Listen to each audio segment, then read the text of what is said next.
Everybody, hello, welcome. We're in the transport evolved Nissan Leaf. I am just heading off to get just a little bit more duct tape for a project that I'm working on right now. And why is it not switching? There we go. Good morning, everybody. We're off to get an update to our Nissan Leaf. Or rather, I'm off to get some duct tape and I'm going to give you an update to our Nissan Leaf. Our Nissan Leaf has now driven 76,963 miles. We have lost 2 cars since the car was new. We didn't buy the car new. We got it in 2013 as an off-lease model. It had just come off lease. It had done about 33,000 miles when we bought it. It's now done 76,963. We've owned the car for just over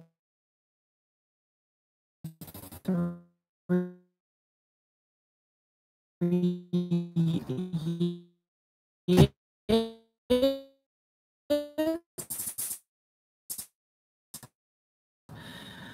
Using the car's wireless connectivity features because the car shipped with a 2G modem and they're no longer supported. So we're now with a 3G modem, which is great, and the car has been very reliable. We just recently put our winter tyres on, and we just recently put our winter tyres on the car, and it is behaving itself very well. My daughter is learning to drive in this car, as well as our Chevrolet Bolt EV. She doesn't like this car as much as she likes my car. She says that the brakes are a little bit more twitchy in the Leaf compared to the Bolt. But running off to the local hardware store this morning. So I'm going to give you a bit of an update and have this little hangout. Obviously I can't talk to you while I'm driving, but I am going to stop momentarily and you can all ask me some questions because I'm going to go and get some caffeinated beverages. So let's do that.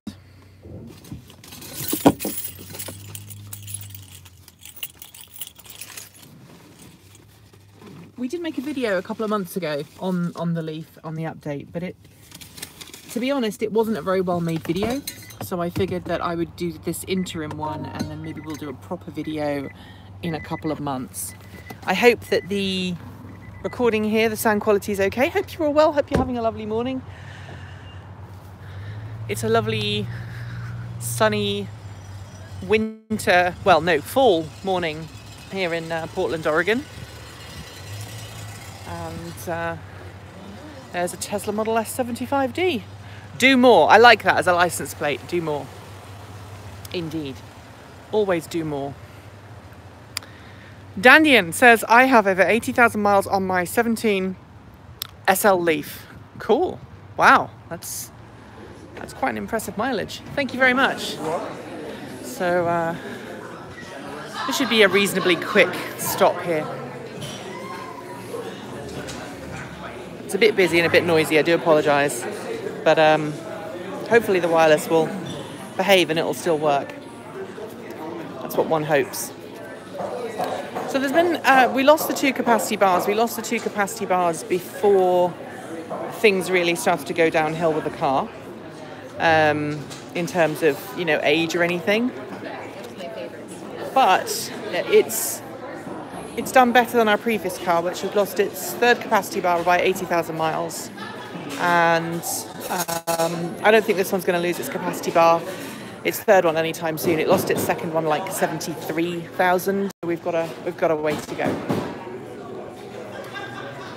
Fast charged over 1,000 times. I think ours is fast charged probably 4 or 5.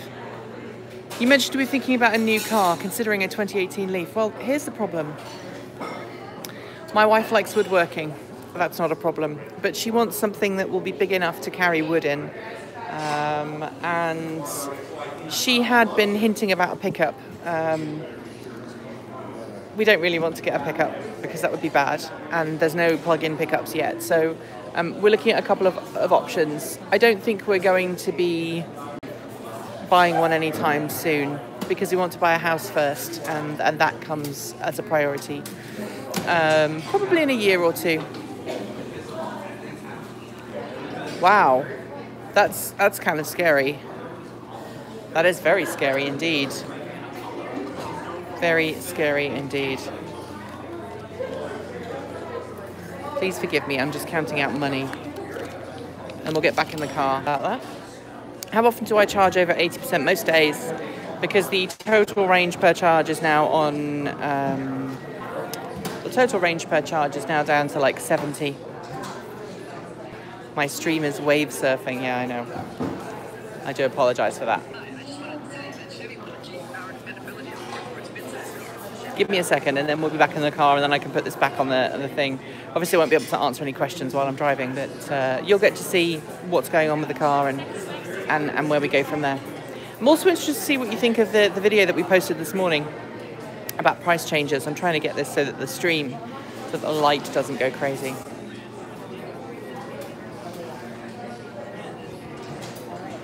We'll figure it out in a second.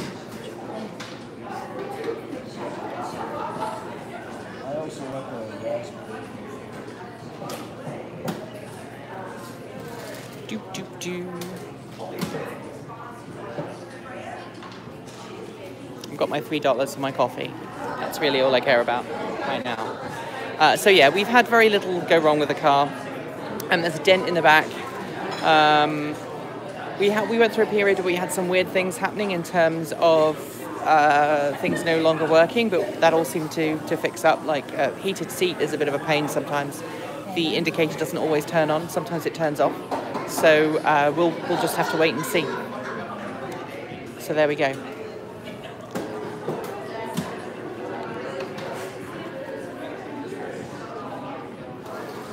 Dan, the driving man. Oh, Dan, yes, now I know who you are. Sorry, my brain was a little broken there. Yeah, that's not good. Well, I hope it didn't. I hope it was stopped, because that's not a good thing to have happen. They're being a bit slow. What maintenance have we had so far? Just the standard service. We had the replacement of that 12-volt battery, which was 2017. I think we put that in 2016, 2017. And it's been pretty good ever since then. So pretty good car, pretty good running. We've put new tyres on it a couple of times, so we've now got. We now have the. We have N-Tyre 2.0s in the summer, which is a Nokian tyre. We also have the Nokian Hakkapeliitta R2s on for the winter. They're great tyres. I can recommend them to anybody who drives in the winter on mixed roads.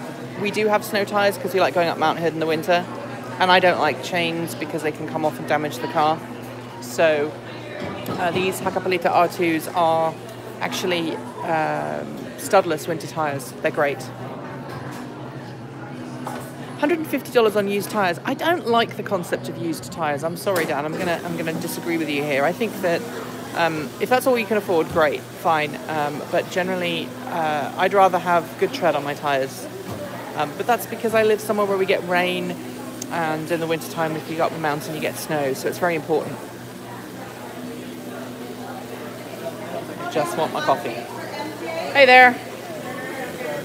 I'm grabbing a drip. Thanks a lot. Can you use all-season tyres in the state of Oregon? Yes, you most definitely can. Alex, I have your please forgive me while I just get this. Always have a cup with you. Reusable cups for the win. Reusable cup. Reduce, reuse, recycle, all that. So,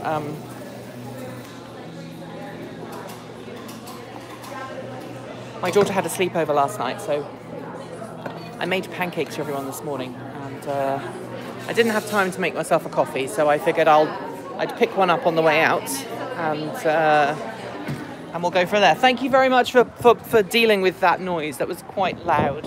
I do apologise. So yes, as I was saying, I like new tyres. I think I don't like the idea of reusing tyres.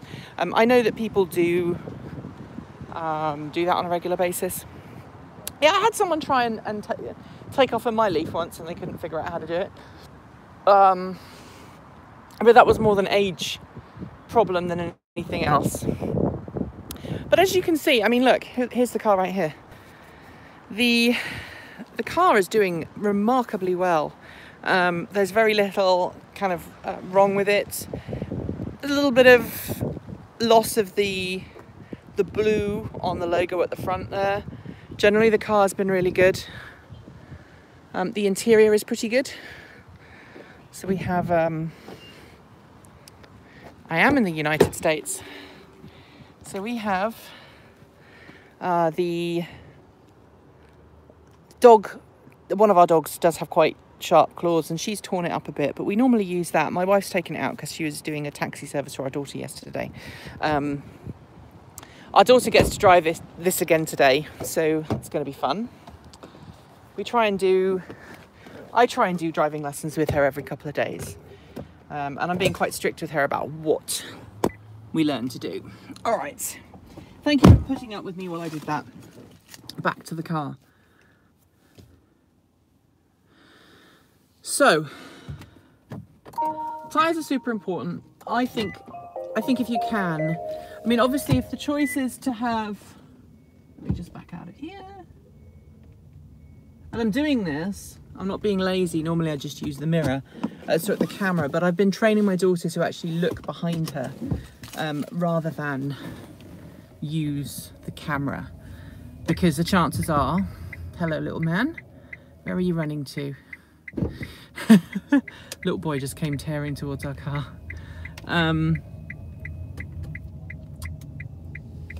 The chances are that my daughter's first car will not have a mirror in it. Okay, just walk into the road and don't cross it. So we need her to be able to make use of the rear view that she sees by turning her head when reversing. She's actually doing really well. She's a really good driver. I'm very impressed. She's had 3 lessons so far. No, 5 lessons so far. She went on the freeway for the first time last week, which was fun.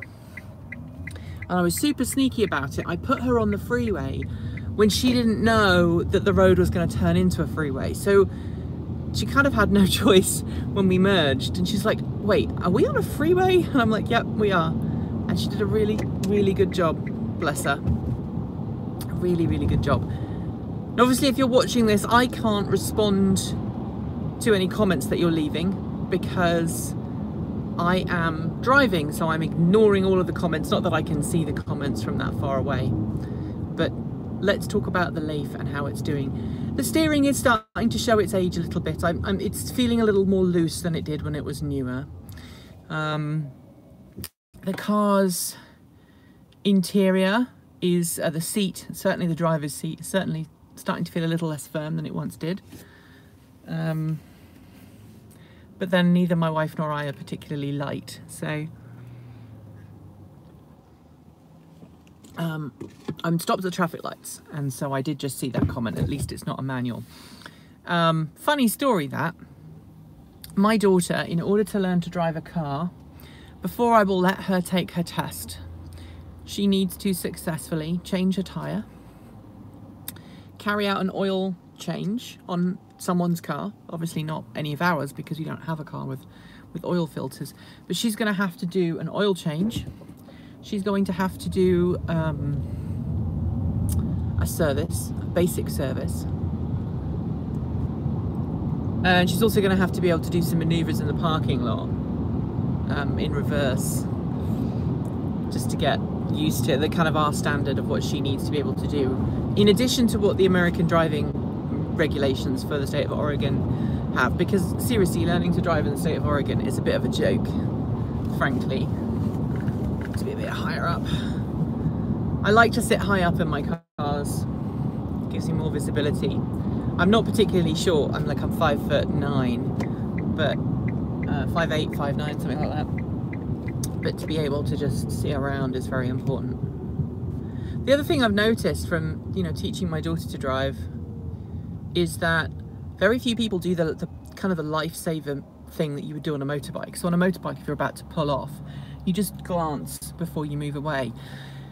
And it's something that I've got used to doing in the car as well. I just kind of do that when I know it's clear to move away, and I check my mirrors to make sure that we can do that.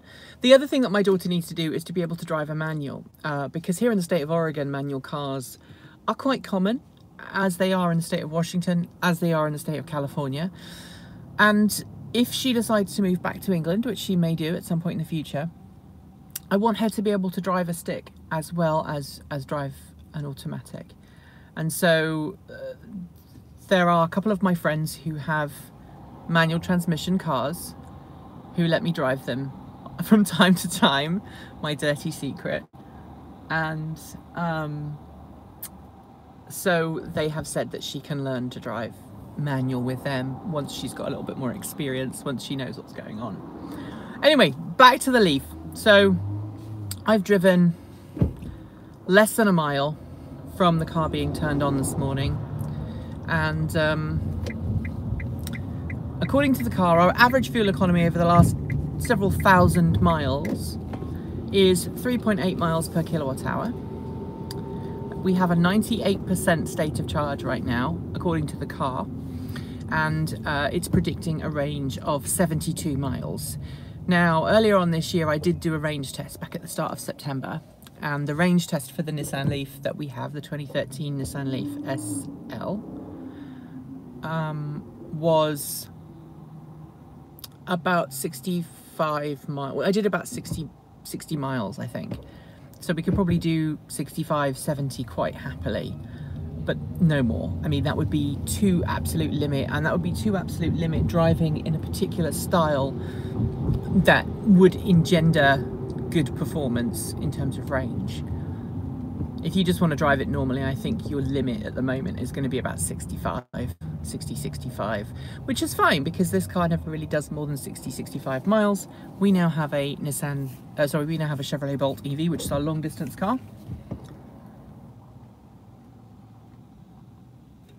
And so it all is pretty good. I've driven 2.5 million miles in 44 years. Wow. There you go. That's quite impressive. See, I've only been driving, the other thing that people may not know about me is I've only been driving since I was 20. I've only been driving since I was 23. So I passed my test. Actually, I passed my test just before my 23rd birthday.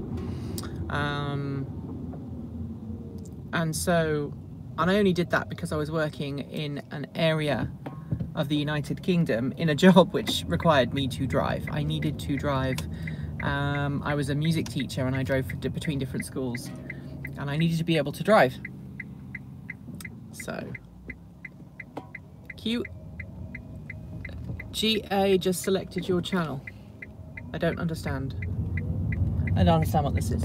Anyway, I can't look at the comments now because I'm now entering a freeway, so I'm just going to keep talking, and when I get to the Home Depot, which is like 2 miles down the road, I'll continue the conversation. This car has held up really well. The interior, as I said, is pretty good. The only issues we've had, a little bit of damage to the rear seats because of a dog, and that's totally my wife's fault, not anything else. We've got one little dent on the rear of the tailgate, which again, I don't know where that came from. But the rest of it, it's pretty good. We've had to replace our windscreen wipers like 3 times. The windscreen wipers on the Leaf are pretty terrible, actually, to be honest. And so you have to be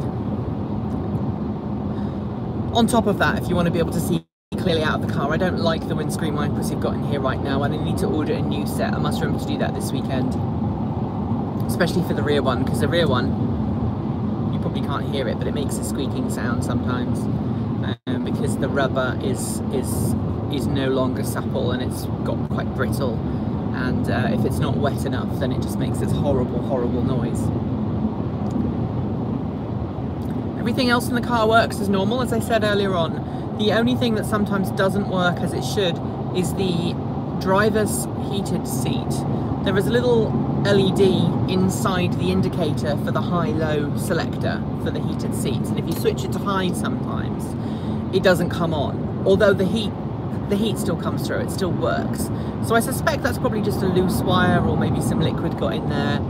It's not a big deal. My wife's not complained to me about it, so I'm like, well, it doesn't really need fixing. All right, I'm gonna merge. All right. As a side, please let me know how this little mount does, because this is the first time I've ever used this particular mount, and I would love to know if it's something that I should do again in this car. This is actually the mount that my wife uses for her cell phone. I don't use one because we have CarPlay in the Bolt, so I don't actually have to have my phone in view to use the maps and the navigation and whatnot.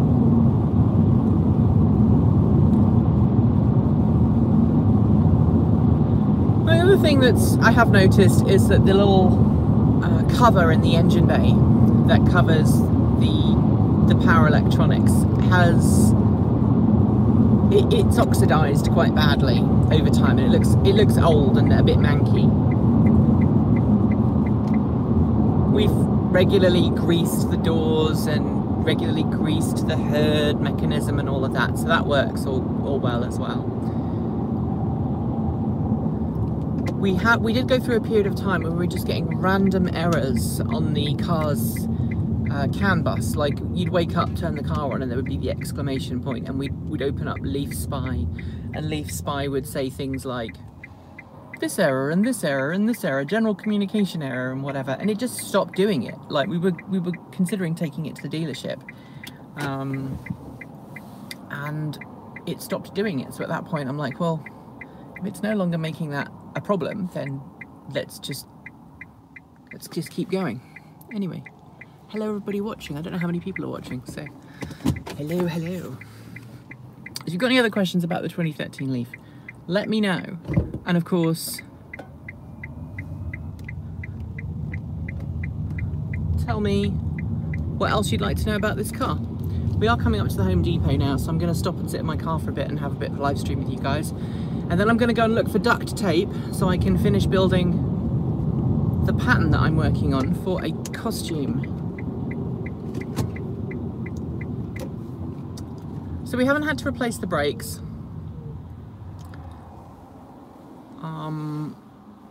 And the tyres on this car actually interestingly, the tyres on this car wear out far more quickly than the tyres do on my car. So I don't know what it is about how my wife drives, but she seems to get through tyres more quickly than I do. It's just the way it is. How often do I do brake pad caliper maintenance? We haven't had to do any yet. I must admit, I don't have time to do any maintenance on the car, but we do get the car in we do follow the regular service schedule. So this car had its like 70-something thousand mile service earlier this year, and it was an expensive one, like it was $600 or something. So it was an expensive service, but we did get it done. Oh, it looks like Home Depot's nice and quiet yet.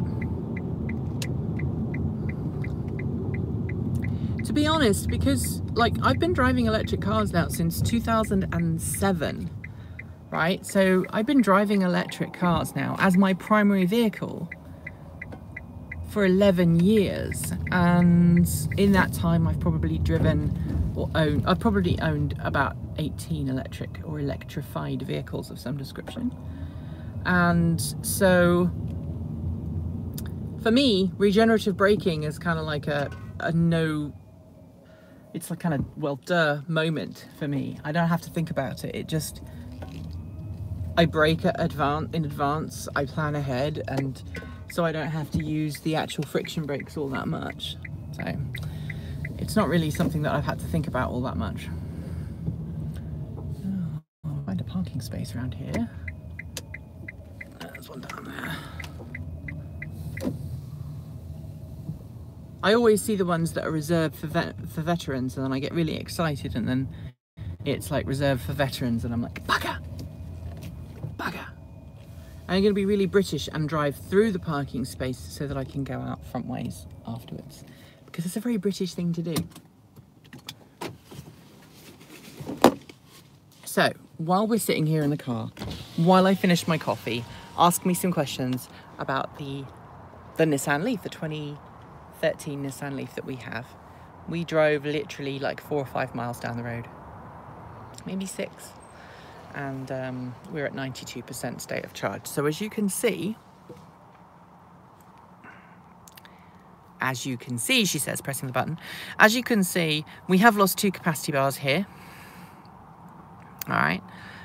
We still actually have, so maybe it's less than 4 miles. Maybe 4 miles, because we've still got our first charge bar.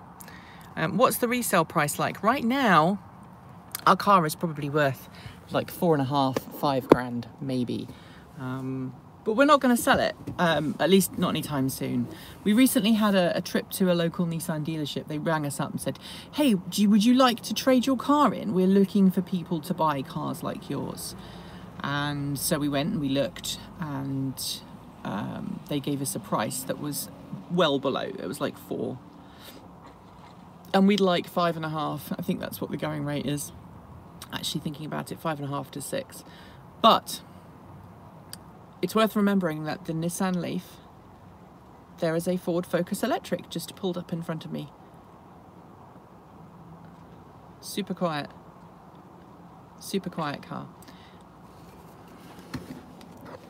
So anyway, as I was saying, the Nissan Leaf has the highest appreciation. How often do I use the Leaf Spy app? Fairly regularly, actually. All right, let me go back through these chats.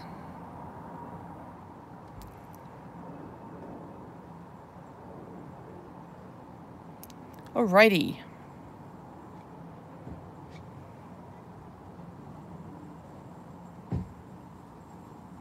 I am in the United States. All right. I'm looking at these now.